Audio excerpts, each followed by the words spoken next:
Dear students, इस class में हम डायमेंशंस की एक और एप्लीकेशन के बारे में पढ़ेंगे and it is to find dimensions of unknowns in an equation. That means if we are given an equation and it is having some unknown terms, we have to check whether they are dimensionless and dimensional, and if dimensional, then what is their dimensions. Again, it is working on the principle of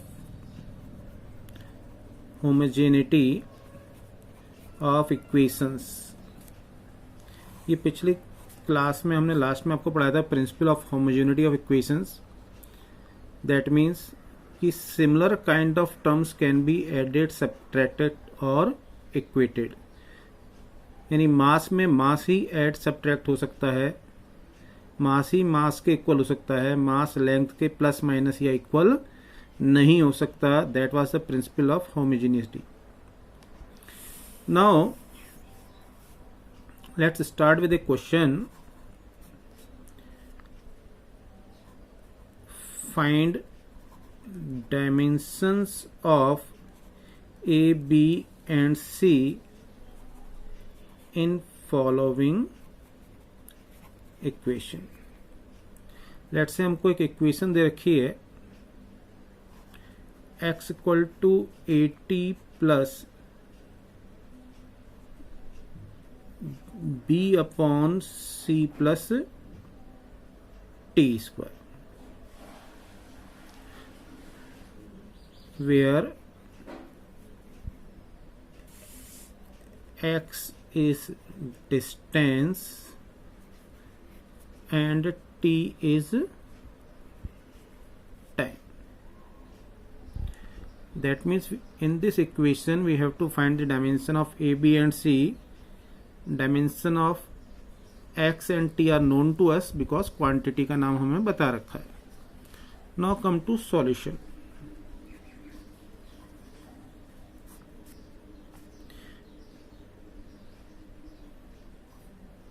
dimension of LHS, ये L होने वाली है हमारी, क्योंकि ये क्या है, dimension of x, ये हमें नोन है. और दूसरा हमें जो नोन क्वांटिटी है वो डायमेंशन ऑफ स्मॉल टी, ये कैपिटल टी होगी. नाउ इस टर्म्स में आ जाते हैं. सबसे पहले इस टर्म को हम गौर से देखें. इस इक्वेशन में जितनी डायमेंशन x की होगी उतनी ही डायमेंशन AT की होगी, क्योंकि उसके बाद का टर्म इसमें फर्दर प्लस हो रहा है.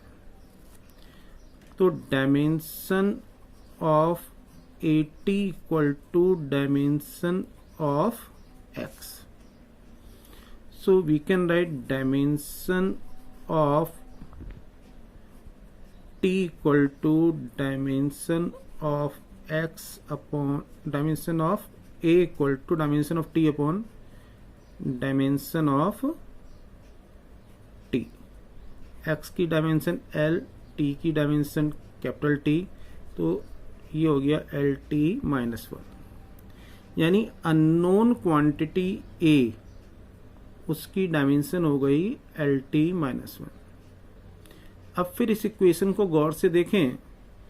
Before calculating B, we would prefer to calculate C, because इस इक्वेशन में गौर से देखें तो C is in addition with T square. तो यहां से बहुत क्लियर बात हमें मिल जाती है. Dimension of C equal to dimension of T square, यानी कैपिटल T स्क्वायर. ये हो गई dimension of C. Now we have to find dimension of B. तो for that dimension of x equal to dimension of B upon dimension of C plus T square. So we can write dimension of B equal to dimension of x into dimension of c plus T square, dimension of x is l और dimension of c plus T square, ये term भी हमारे लिए T square ही रहेगा, क्योंकि metre में metre add करने से मीटर ही आता है, ऐसी टी स्क्वायर में टी स्क्वायर ऐड करने से टी स्क्वायर ही होगा, 2t स्क्वायर नहीं लिखते इसको, LT2। तो ये हो गई हमारी dimension of B,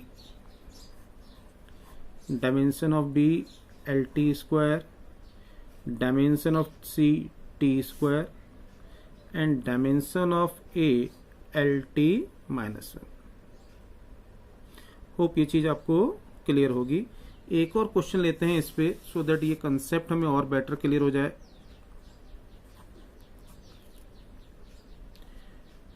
given P plus A upon V square V minus B equal to constant. P plus A upon V square is in multiplication with V minus B, where P is pressure, V is volume, find dimension of A and B। अब again इस question के solution पे आए तो हमें दो चीजें पहले से पता होनी चाहिए। डायमेंशन ऑफ प्रेशर, हमने पिछली क्लास में भी आपको बताया था, ये है m1 L-1 T-2। दूसरा टर्म है dimension of volume V, it is L3। Now हम यहां पर देख रहे हैं इस इक्वेशन में दो टर्म ऐड हो रहे हैं, so therefore dimension of P equal to dimension of A upon V square. इसको हम ऐसे भी लिख सकते हैं, dimension of A equal to dimension of P multiplied dimension of V square. दोनों वैल्यू ऊपर से रख दें, m1 L-1 T-2 प्रेशर की, वॉल्यूम की L3 और उसका भी स्क्वायर, तो ये हो जाएगा m1 L5 T-2। तो ये डायमेंशन आ गई हमारे A की। नाउ अगेन इस इक्वेशन को वापस देखें तो dimension of B equal to dimension of V, that means L3। So that is the answer for this question. Now you can do some other questions as well related to it.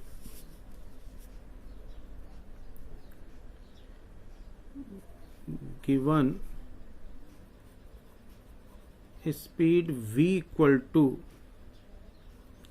AX plus BT upon root C plus T minus XT into D।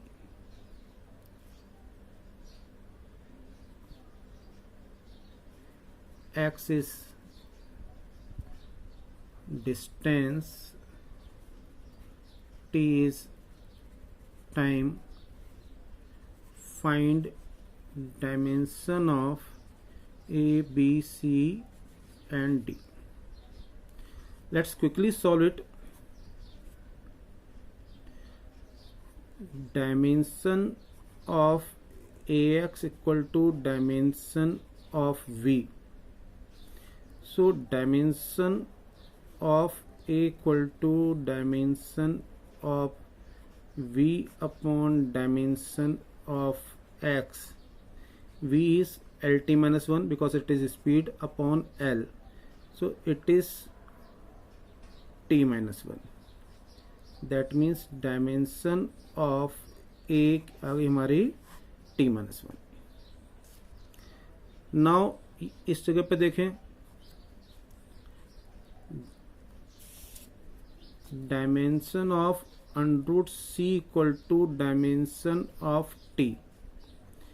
That means dimension of C equal to dimension of T square. तो dimension of C equal to T square. That is second dimension. Further और terms के लिए आगे बढ़े हम. Dimension of BT upon root C plus T equal to dimension of V. So from this we can write dimension of B equal to dimension of V into dimension of root C plus T upon dimension of, ये जो term था नीचे आ जाएगा T. Speed V की dimension LT minus 1, ये हो गया T, root C की T हो जाएगी, इसकी भी T, तो total dimension T upon time T. तो यहां से हमारी टोटल बन जाएगी LT माइनस 1. तो that is the dimension of B. Now remains fourth term this one. अब ये कैसे करेंगे, तो dimension of V equal to dimension of dxt इस पूरे टर्म की. So we can write dimension of D equal to dimension of V divided by dimension of xt. The dimension of V is LT minus 1, dimension of x is T and dimension of T is T. So it is T minus 2 on solving. So dimension of D equal to T minus 2. I think it will be quite clear to you right now. Now students, we will discuss another method of uses of dimensions. It is the fourth method of which we known as conversion of units. That means conversion of unit from one method to another method. इसके लिए कुछ जरा एक आध पुरानी बातों को याद करें तो हमने पहले पढ़ा था quantity Q equal to NU, number and unit से मिलकर एक क्वांटिटी बनती थी. हमने ये भी पढ़ा था कि 5000 ग्राम कह सकते हैं 5 kg को, बात एक ही है.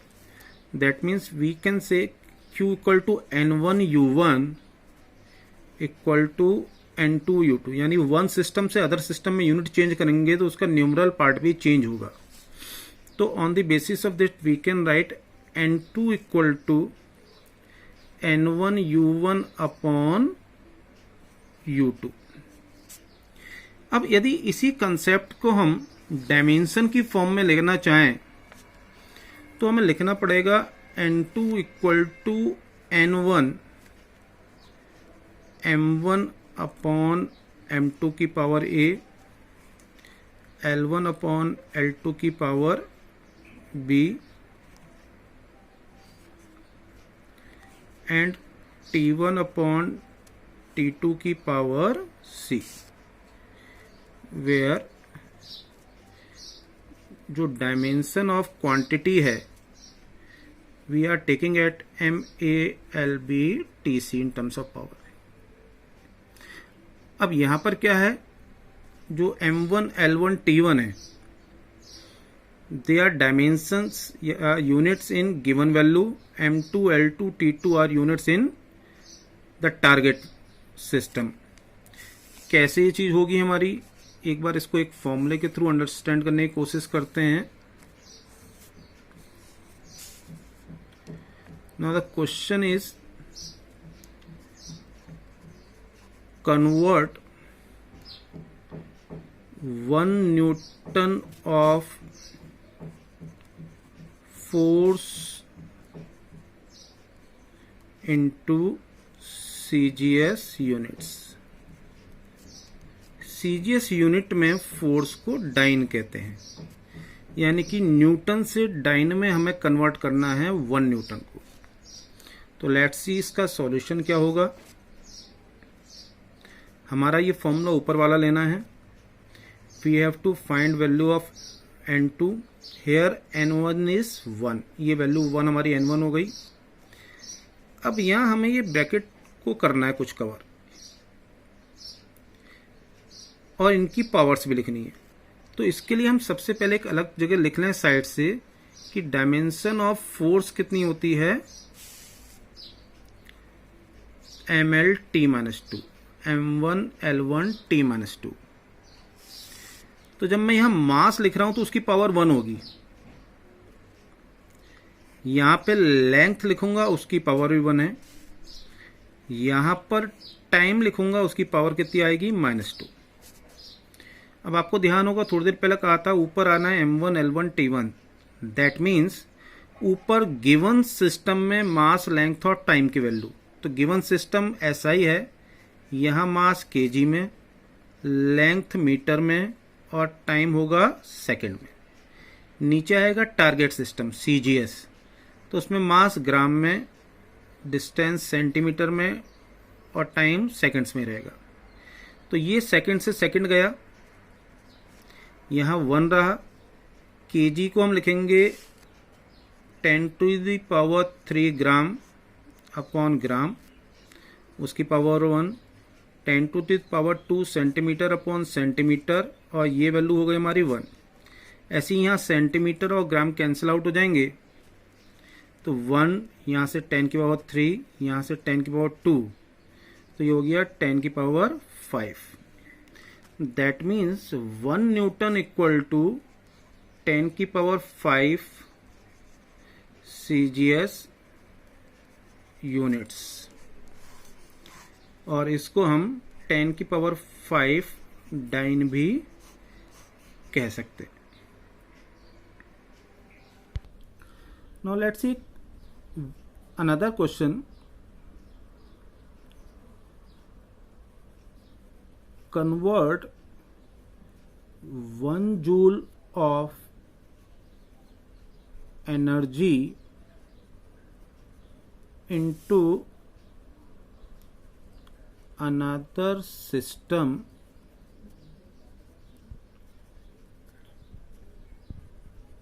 in which mass is taken into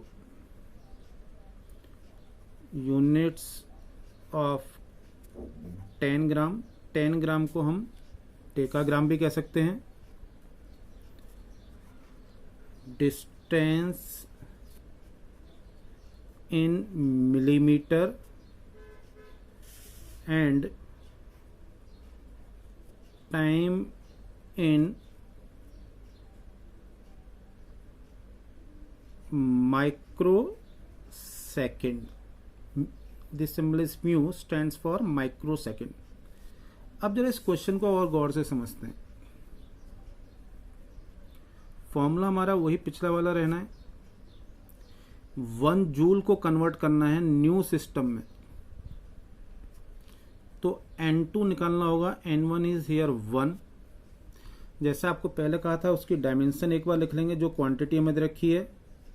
quantity है एनर्जी, जिसकी डायमेंशन होती है M1L2T-2।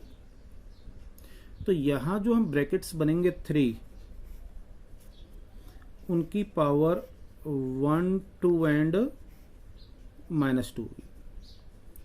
यहां इसके ऊपर की ओर जूल, यानी SI सिस्टम के हिसाब से केजी, मीटर और सेकंड्स आ जाएंगे।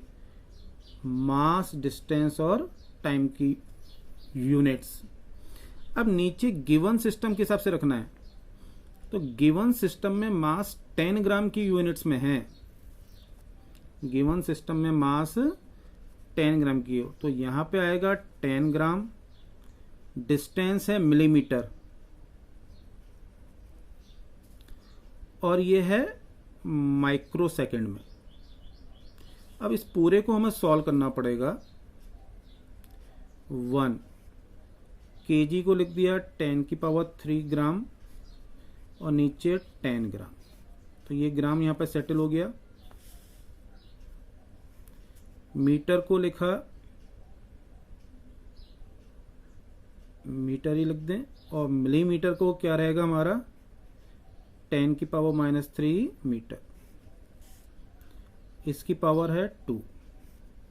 सेकंड को सेकंड लिख दें, माइक्रो होता है 10⁻⁻6 और इसकी पावर -2। ये सेकंड से सेकंड और मीटर से मीटर गए। अब देखते हैं सॉल्व हो की क्या वैल्यू आएगी। 1 10⁻³ में 10 से डिवाइड हुआ तो बचा 10⁻²। ये 10⁻³ ऊपर की ओर जाके 10+ हो जाएगा और उसका भी स्क्वायर है तो 10⁻³ का स्क्वायर। ऐसे ही यहाँ 10⁻⁻6 ऊपर होकर 10⁻6 प्लस का हो जाएगा और उसकी पावर -2।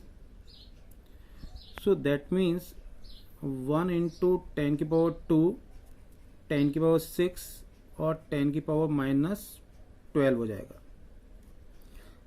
प्लस की 8 पावर्स और माइनस की 12, तो 1 × 10⁻⁻4। So here we can write 1 joule equal to 1 × 10⁻⁻4 new units. ध्यान देना ये कोई गिवन डिफाइंड यूनिट नहीं है, इसलिए हम इसको सिर्फ क्या कह रहे हैं, new units. This is how we can convert unit from one system to another system.